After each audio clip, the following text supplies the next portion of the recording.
and we're averaging about 500,000 visitors a year up there, and over 3,000 teams annually. So it's been a very successful venture. It's been good for the community. It's brought a lot of people to our area from 42 different states, and it's really been very well received up in the Mid-Atlantic states. So with that, we're going to turn to our little PowerPoint here. This PowerPoint is designed, this was done before our meetings that we've had over the last 48 hours. So there's a couple of things that have changed. Some of the proposals are off the table because we're really renegotiating them. But at least this will kind of give everybody a concept of a little bit about us, where we are, and where we're headed. So next slide, please. Okay, the brief presentation that we have here, we're going to talk about who we are, the 2013 original baseball deal, how the cost and price went up, and our revenue sharing proposal that's on it, that we have talked about, but that's subject to change again, as we just mentioned, and then some information from Dr. Fuller on his report, and then some other ideas on options that we also talked about. Next slide. So this is the Hagerstown Suns, which is the MILB affiliate that will be bringing to Fredericksburg. They have their top prospects that come through here. That's a picture of Bryce Harper, who played for Hagerstown. This team plays in the South Atlantic League, and it's a successful league. The top 5 teams in the South Atlantic League average about 324,000 fans in attendance. And we expect at the great city of Fredericksburg to exceed that $324,000 number. We expect to be in that top 5. So we're really excited about bringing the Washington Nationals here. One point that needs to be brought out, there's territory restrictions on all of minor league baseball, and the Washington Nationals control this territory. They would never let another minor league team in here. So because we're the Washington Nationals, they actually preferred for us to come here because they can also use it as a rehab facility for the major league players. So major league players will come down here and rehab. Just to give you an idea, up in New Jersey, City of Trenton is not far. That's a AA affiliate of the Yankees, and the Yankees use that as their rehab facility, and they've sent Jeter there and A-Rod. And when that happens, the whole city just goes crazy. So, if they send Bryce Harper back here, some of their key line people to rehab, Fredericksburg will be rocking. Next slide, please. Diamond Nation, this is the picture of the video that you just saw. As I mentioned, we draw about 500,000 people annually, 3,000 teams a year for the last 2 years. And you can kind of see how these fields are configured. If you look carefully in the corners, you'll see that they're designed so that each big field can be broken down into a little league field.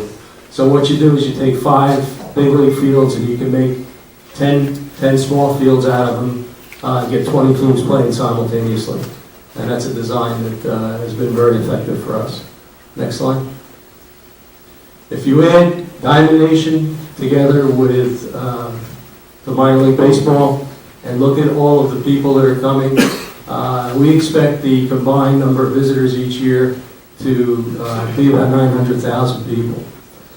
Just to give you an idea, we have a team up in Somerset County that I was an owner of previously, and we looked at putting that team together with Diamond Nation. If you add them together, you hit these numbers, and they were on two separate sites.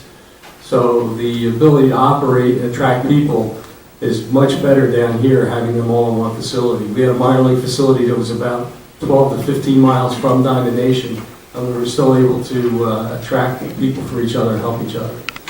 If you look at according to some of the tourism formulas that are out there, they're saying that the amount of money generated would be about $51 million on visitor spending in Fredericksburg under this model.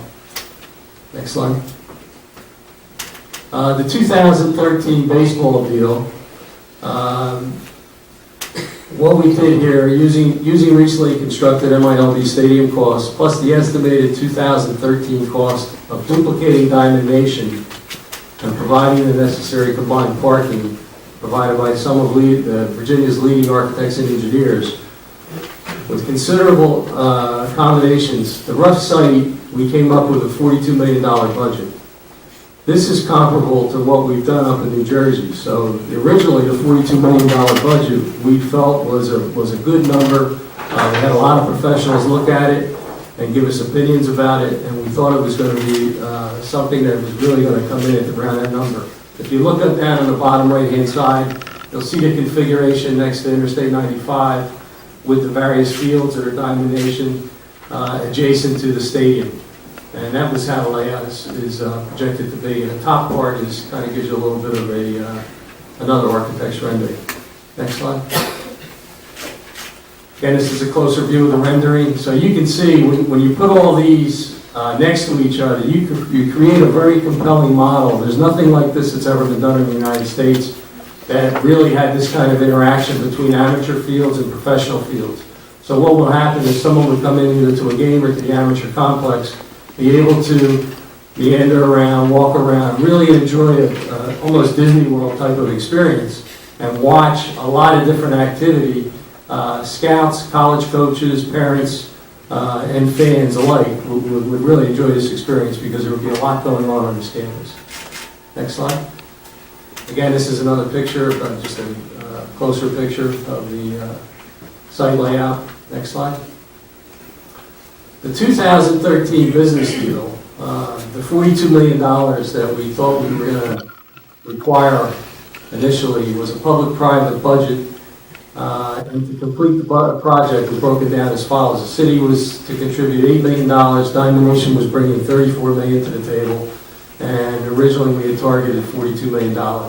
One note, the average U.S. city contributes when they have minor league programs. They basically cover 100% of the stadium cost, which is not what we were trying to do here. On the right, if you look at the city incentive, Fredericksburg officials wanted the team in Diamond Nation to own the stadium and assume the majority of the financial risk. To make this possible, the city offered very generous project-enabling rebate incentives to return tax revenues that we would generate at the complex for 20 years. The total value of this incentive depended upon how much business would be generated.